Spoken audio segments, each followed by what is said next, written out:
Hi, welcome to our story time. My name is Alan. You can call me Mr. D if you'd rather. But today we're going to look at the story of Joseph, one of Jacob's sons, and how God has a plan for him, but Joseph is sold into slavery. Now, those are kind of two things that don't line up very well, but let's see what the story tells us about it. Daddy's favorite, Joseph's brothers sneered. Jacob had 12 sons, but Joseph really was his favorite. Jacob even made a special coat of many colors, which Joseph liked to show off.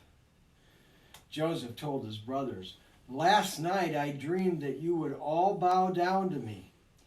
And that's when their jealousy turned into hatred. I'll bet you have some of those feelings if you have brothers and sisters. I know growing up I did. And even feelings of hatred hopefully can turn back into love. But when that hatred boils up, oh my goodness, it's terrible. So one day, Jacob sent Joseph to check on his brothers who were tending the sheep and the goats. When they saw him coming, they said to each other, "Let us kill this dreamer." Reuben, the eldest son, said, "No, he is our brother." At least somebody had some sense, don't you think?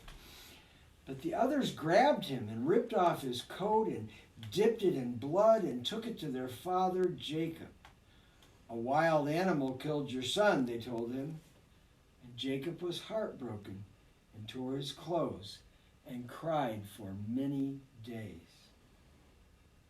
I bet you'd feel that way if it were your child, or if your parent had that happen to you. They would miss you a lot because you are loved. But they hadn't really killed Joseph.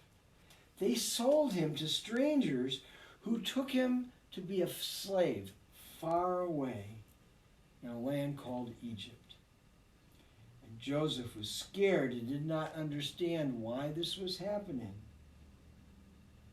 Think you might be scared if somebody took you away from your family and then made you do work you didn't like to do? I know my teenagers would feel that way. But God was with Joseph and had a very special plan for his life. So we see Joseph and his brothers grabbing him. They sell him into slavery. And the rest of the story is a wonderful story, and we want you to have the opportunity as you continue in your life of faith in this church to know more about Joseph's story and how God's plan works out in him. Let us have a word of prayer. Dear God, help me love my brothers and sisters. Amen.